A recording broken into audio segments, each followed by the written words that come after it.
I'm Jonathan Balkand. I'm here from Princeton, and I'm going to tell you a bit about OpenPiton, which is our full-stack open-source Manycore processor. So OpenPiton is, according to our research through existing open cores, the world's first open-source, general-purpose, multi-threaded Manycore processor.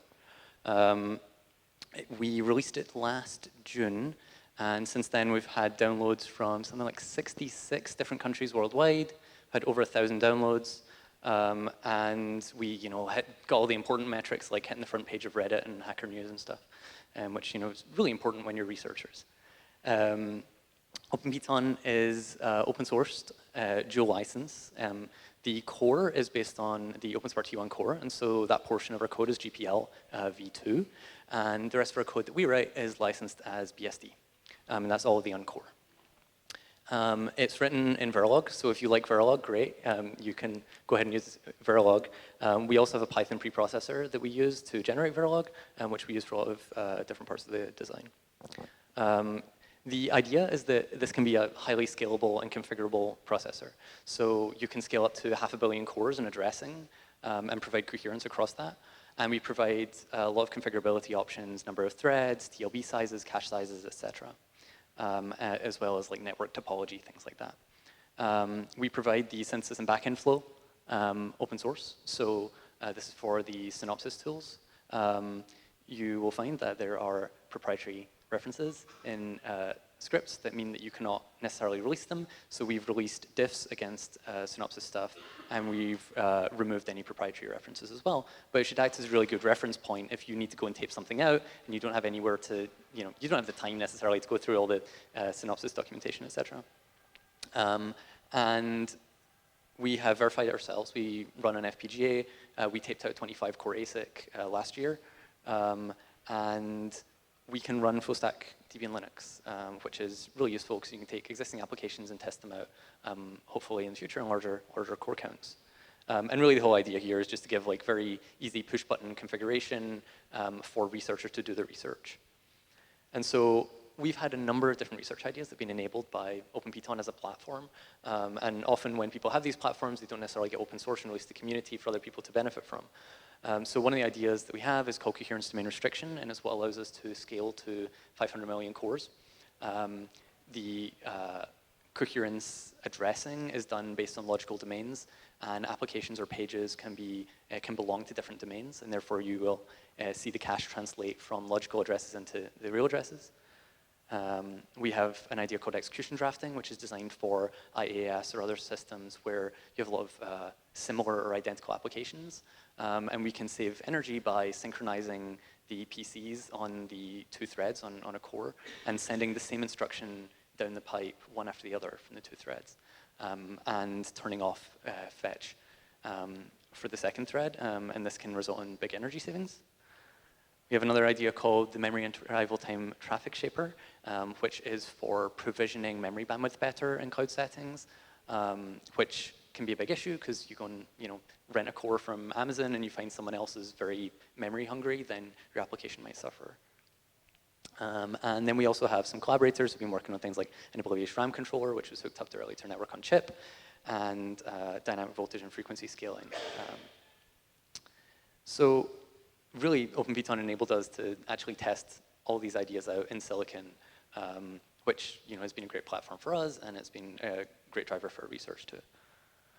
And so if you want to go and do research with OpenPiton or make use of OpenPiton, the great thing is that the full stack is open source, and so you can go ahead and install your regular applications, test them out with different scalability level. You can go and recompile the OS kernel.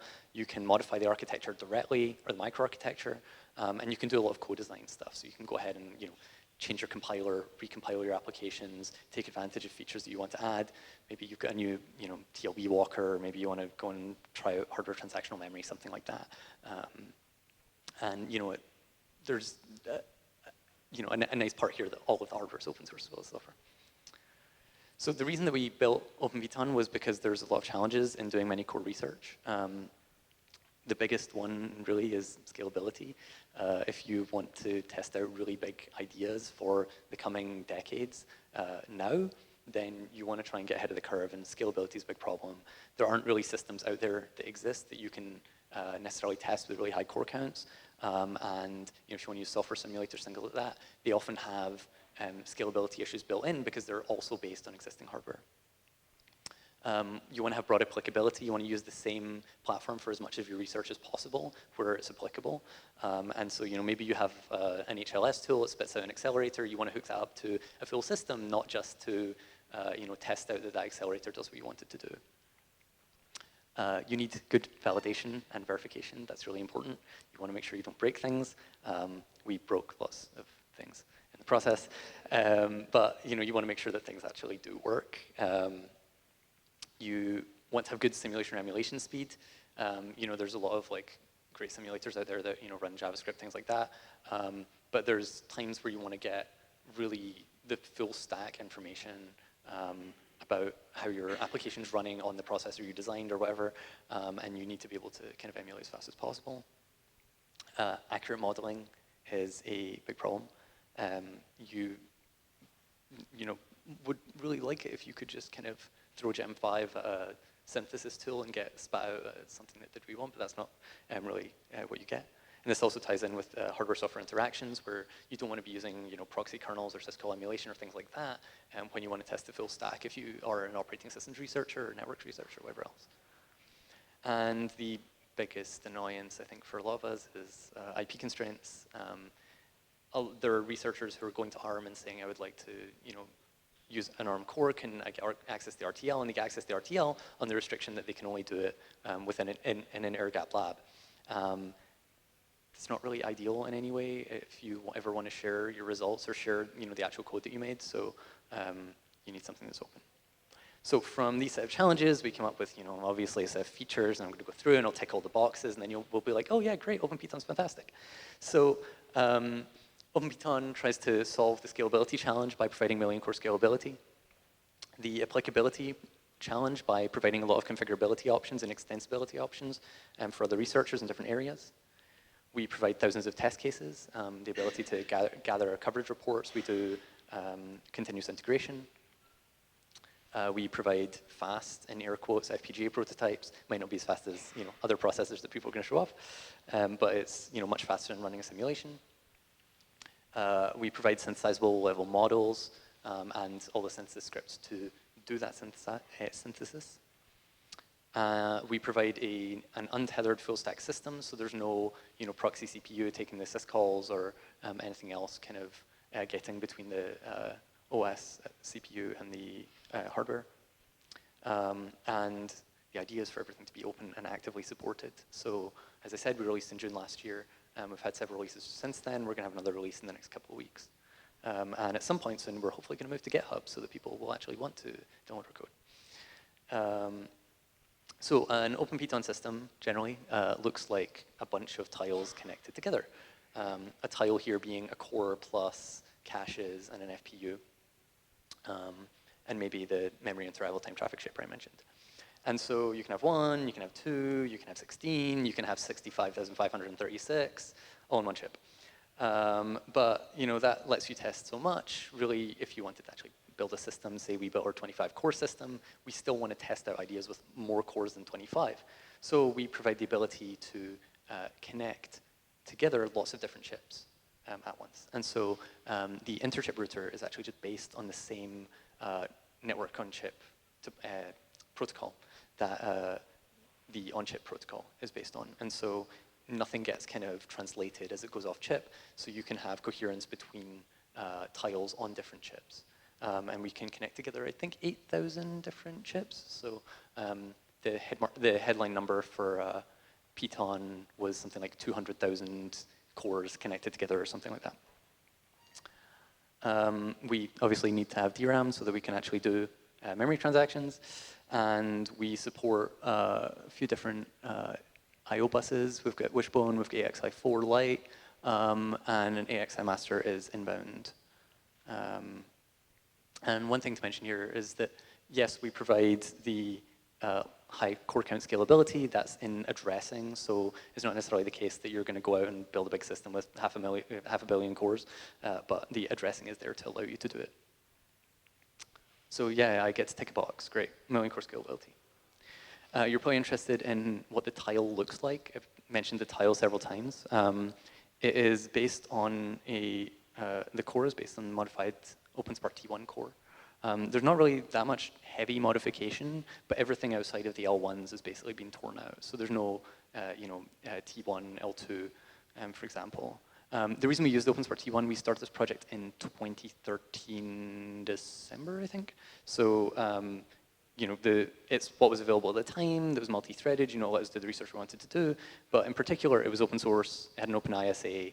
And it was hardened in industry and could run a real OS. So we're running a Linux kernel from June last year, which is pretty useful because you can get all the latest and greatest stuff, and it's easy to keep going, importing. And if you wanted to, you could tear out the T1 core and replace it with something else that was also TSO compliant, and that should work just fine, other than having to write different software, etc. We have an FPU on board. That's the same one as from the T1. The T1 had a cluster of 8 cores sharing an FPU, and we have an FPU per tile, just to make things easier for the most part. We have an L1.5 cache. That probably sounds a bit weird. The T1's L1 caches are right through, not right back, and we didn't want to have lots of traffic being generated from cores going across chips to completely different chips or whatever else. Just causing a lot of network traffic. So we added this transducer L1.5 cache, which is basically inclusive of the L1. We have the L2 cache and the directory that goes alongside that, which also implements the coherence domain restriction I mentioned. The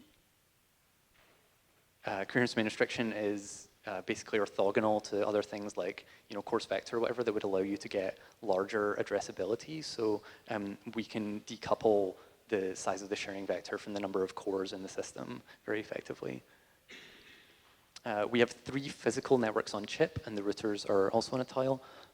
We chose physical networks because we're on real silicon. We have lots of wires available. We haven't really found any wiring issues on FPGA, but we don't get that fast on FPGA, so we'll see whether or not that provides us with problems in future.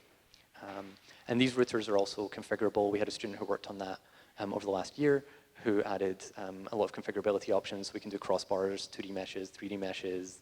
I don't know, you had like butterfly networks, mega networks, and all sorts of stuff. So you can really kind of go to lots of different types of configurability there. Off chip, or elsewhere in your FPGA perhaps, we have our chipset, which is made of a few different parts. The chip bridge is what connects to the chip. In our case, the Python ASIC was quite pin limited, so the chip bridge translates into virtual networks and then transduces back into the physical networks on the other side. So it doesn't do a whole lot other than that. We have the network routers. As I mentioned, these can be configurable to lots of different types of topologies, etc. And then we have a traffic splitter, which just splits between, based on high bit of the address, is it I/O or is it memory access? And then you can go and do your I/O by whatever else. At the moment, we're using the DDR controller from Xilinx, so I'm excited to see open source DDR controllers that we can replace Xilinx with, if possible. This is a good chart of kind of all of the configurability options that we should be able to support. Most of these are available just by flicking a switch in a file or adding something to your command line, but some of them are things that you might have to tinker a little bit, set some defines or something like that.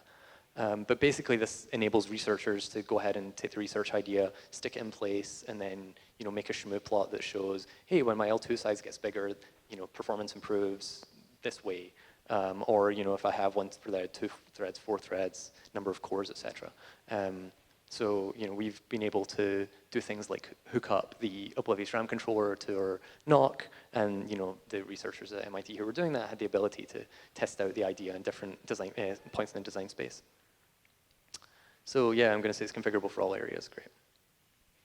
Testing and validation. So we have not been super thorough in terms of doing formal verification, but we did port almost the entire test suite from the OpenSpark T1, which was 3,500 assembly test cases, and we can run those in different configurations, either in simulation or in FPGA.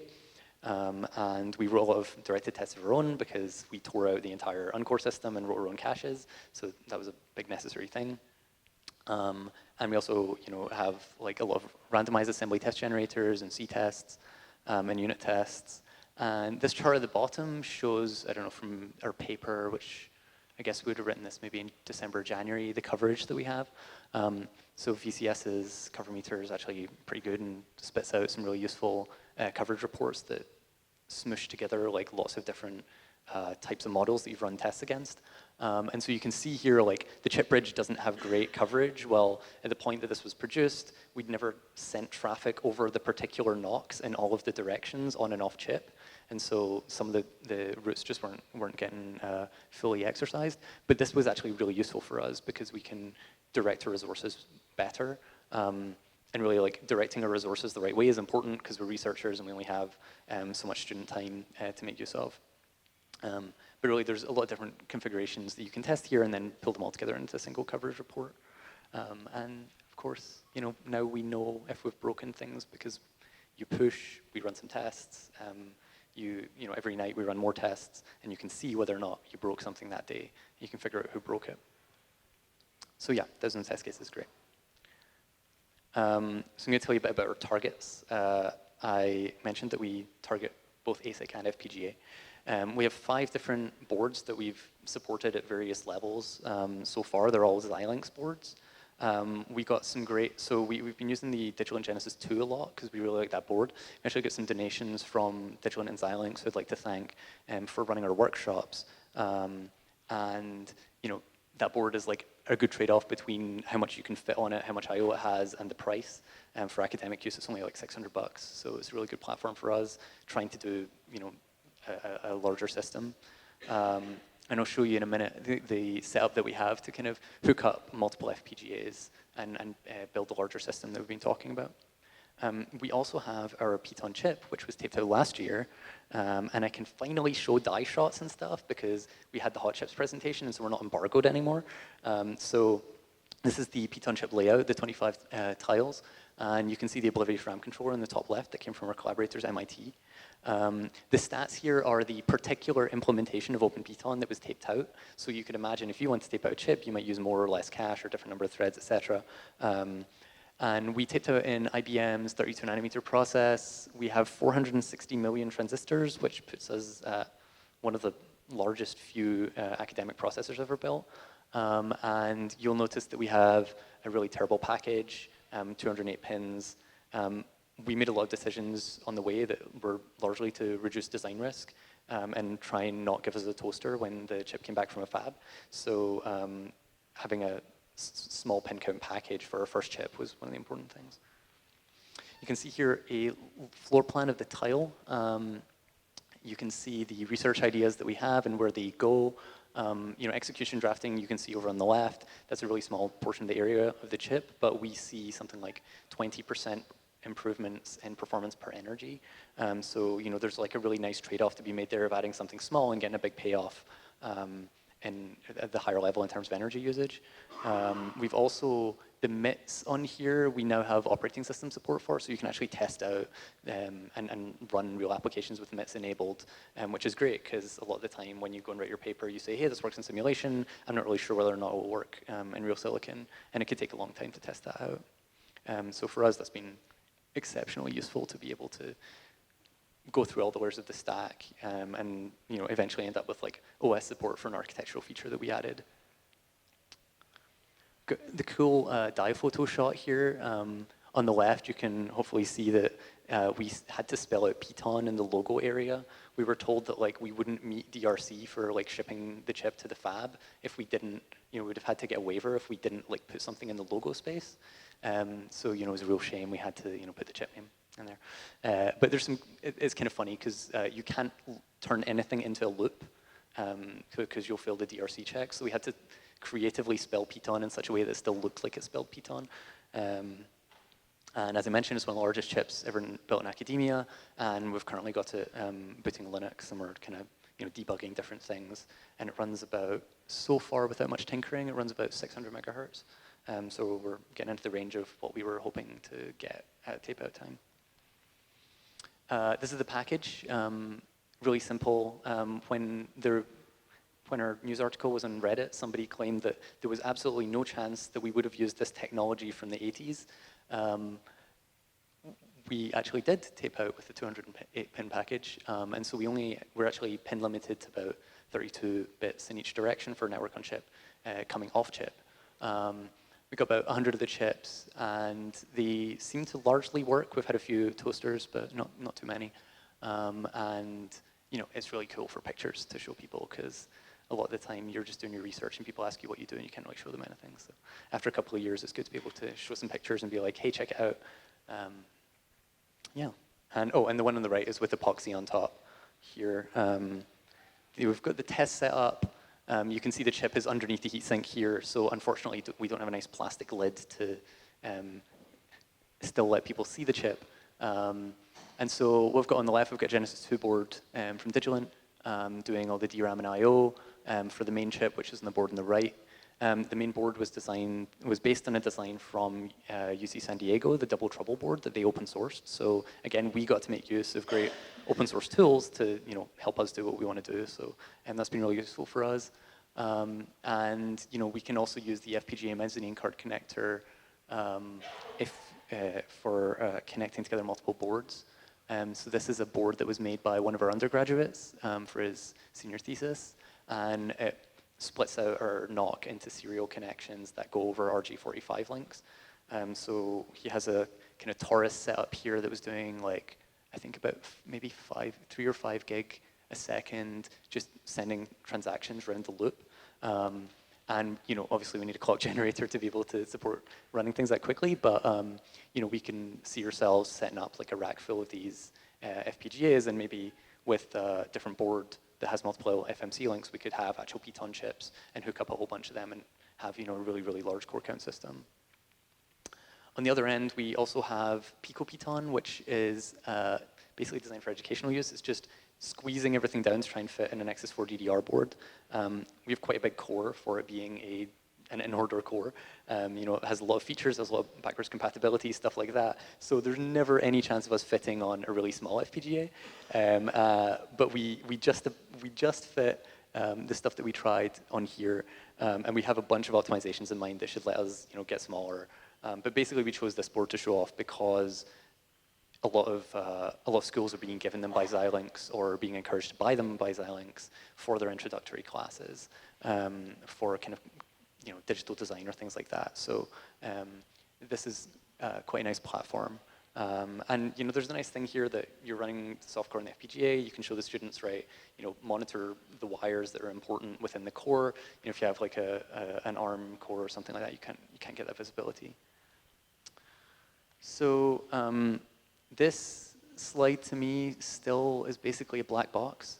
I was not involved in the back-end effort of how we taped our chip, but we've provided our flow, which is mainly Synopsys tools with a couple of mentor tools.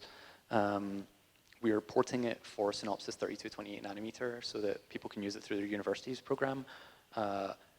There are problems with SRAMs at that point because they only provide SRAMs for like 4K or something like that.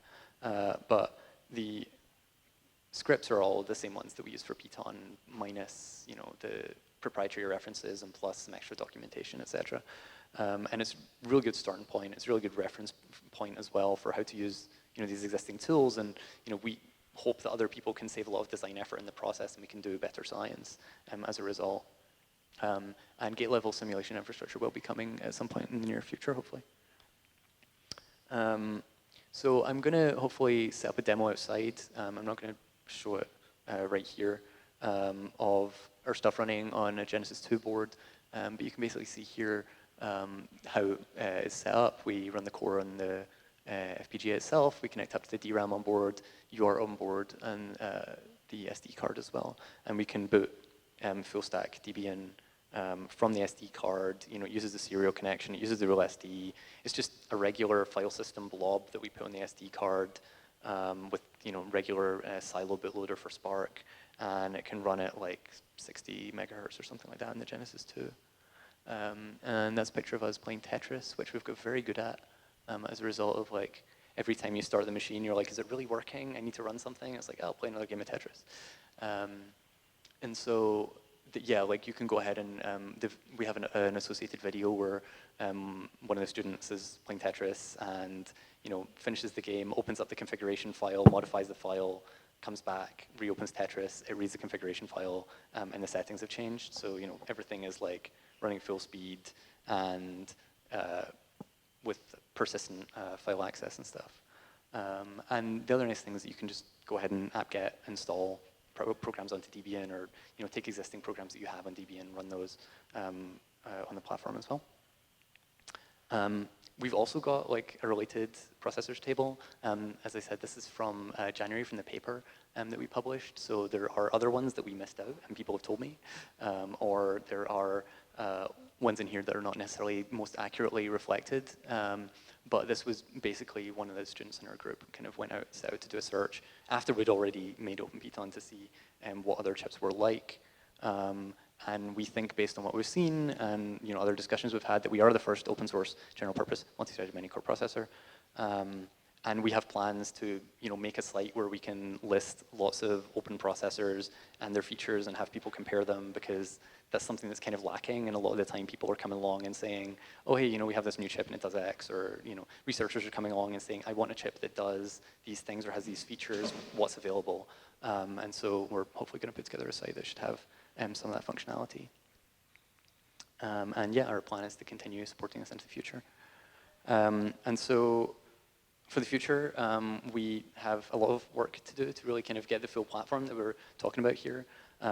We need the hypervisor and OS to actually support large numbers of cores. We need to have a scalable interrupt management system that can work at that sort of level. And to go along with that, we need to kind of modernize the device tree support for Spark on Linux versus what came with the OpenSpark T1, which was not super comprehensive. We want to be more open. We want to use open source synthesis tools, backend tools, timing analysis, things like that. And at the moment we only support VCS, but we're planning to support things like Icarus, Verilator, etc. So that a more wide audience can make use of it than just universities. As I mentioned, gate level infrastructure. We're going to release our code on GitHub, as I already mentioned. I thought that I had finally got the network card working the other day, but that was not the case. So I'm probably like 2 days away from being able to, play Doom in an X window or something like that. And yeah, that's pretty much everything. We have a tutorial at HPCA. We're the Sunday afternoon slot. So if any of you happen to be at that conference, come along. You can see the 66 countries that we've had demos from worldwide.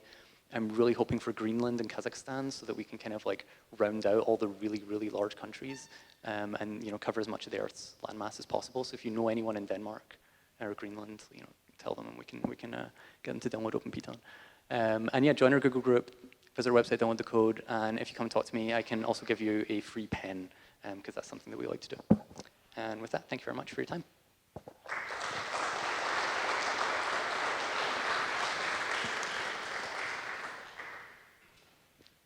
Andre Powell. Can you describe in a little more detail your connection? But are the cores point-to-point on each of the neighboring cores? And if so, do they have a packet-based system, or does it?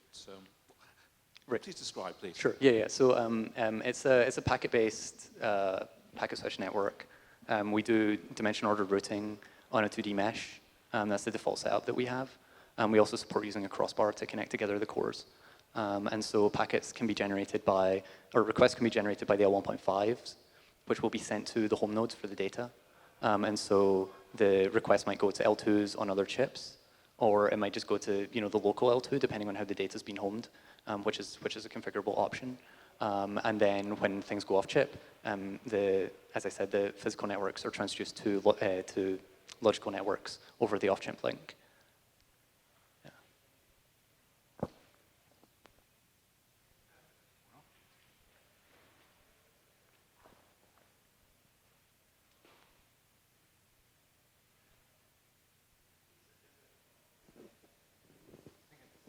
Hello? Oh, okay. Kachinder Panisar from Ultrasop. Actually, he pinched my question, but I've got a related question. How do you ensure the communication scales with the computation with such a system? So one of the ways that we've been trying to do that is that the coherence domain restriction. Essentially, if your application, generally most applications that exist today, will only do communication with up to, say, 64 cores. That's a number that we chose kind of arbitrarily. But essentially, you can have your application have data belong to coherence domains, and the data in that domain will be shared with up to the number of shares that you choose when you instantiate your chip. So for us, we chose 64 cores. So the sharing is only going to happen for a particular page of data or for a particular application up to that level of scalability. And so beyond that, you would have, say, multiple virtual machines or multiple something else that would partition within your system so that you can have communication that scales. And at that point, it would be, how many coherence domains do you have? And, it would scale with the number of coherence domains. But we're not kind of offering a different programming model or anything to change how you would have that scaling. Sure, that's from an RTL perspective. So if you've got a chip, so here you've got a very impressive chip with 25 cores and you're scaling up. If you have a platform, you can't guarantee up front what the software is going to run on it. So, sure. So do you have a way of a tool that will map your software mapping such that it's amenable to the hardware you got?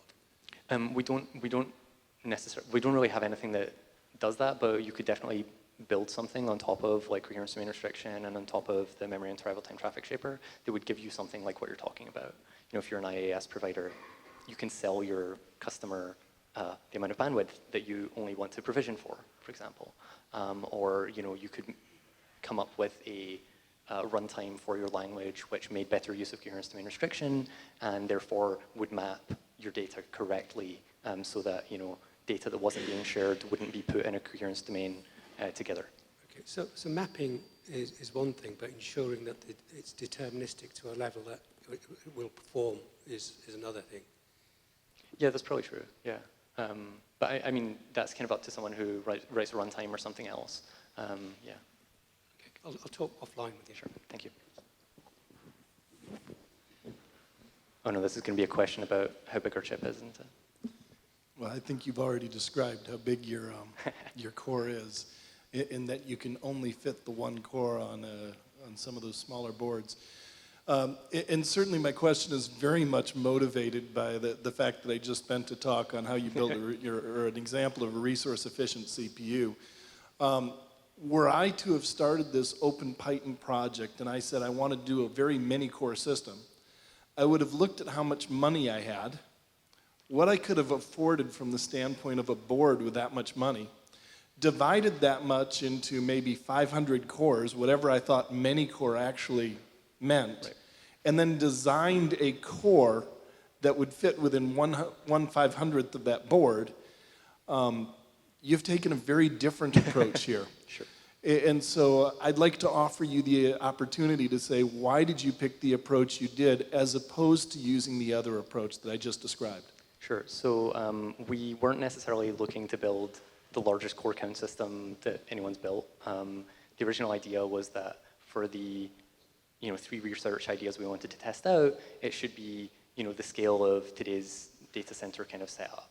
And so something on the order of the number of cores that you could get today, but with the new features that we make available and the ability to connect together multiple chips into a larger system in the same way that a data center is built today and that we imagine it will probably continue to be built.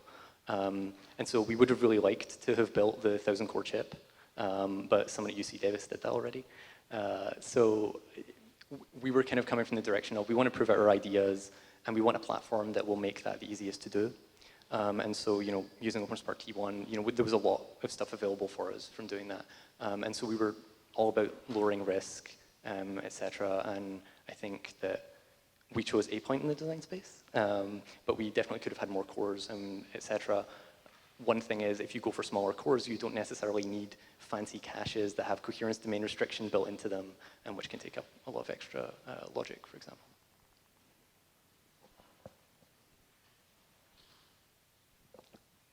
Maybe I can ask a question. I'm wondering about your license choices. And this is maybe the first practical example where I see that GPL and BSD are combined on a chip. So we had a long discussion last year at CERN, I remember. A lot of arguments were made. We should not start it probably now again. But like, how did you come up with this setup, and do you think it's robust? We don't really mind that much how our code is used. So for all of our code, we were fine with BSD. The GPL part, well, we can't really get around the fact that it was already licensed as GPL. And we're of the belief that GPL doesn't necessarily make any sense anyway, so we can probably link, in air quotes, our code to that that already existed. And we're happy for other people to go ahead and use their stuff with the correct attribution. And we think that BSD is probably the right trade-off for us. Well, now it's a bit of a follow-up question. Are you the first persons who have taped out an OpenSpark ASIC? No, I don't believe so. There was a paper that did an evaluation from maybe like 2009 or something like that, 2008 or 9, where they did an evaluation of a T1 tape-out. I'm not really sure how they did that, because there's a lot of the I/O infrastructure, which we just threw out, which it's not really clear how you would set that up. There's no documentation for those parts of the system. And so I don't know how they did it, but I believe that it had been taped out once or twice before. Hello, this is Stafford, and I had a question about Linux. You are running multi-cores. I'm just wondering, you're running a multi-core Linux kernel as well, or does it run on one core and you have to use... We're currently using single core on the FPGA that we have set up. I am vigorously tinkering with the hypervisor to make it do the right thing for multi-core, but there's some very convoluted problem going on there that I'm trying to figure out right now. Because we know that the OpenSpark supported multi-core Linux, just SMP. Yeah, but I didn't see like the interrupt, like programmable interrupt controller or something in between all of the CPUs. Oh, you can run, you can run with it pulled, yeah. and it does work, and that's basically how the OpenSpark T1 did it originally. Okay. Yeah. And the cores can interrupt one another directly as well. That's how the Spark stuff tends to do it. So great, then let's thank the speaker again. Great. Thanks.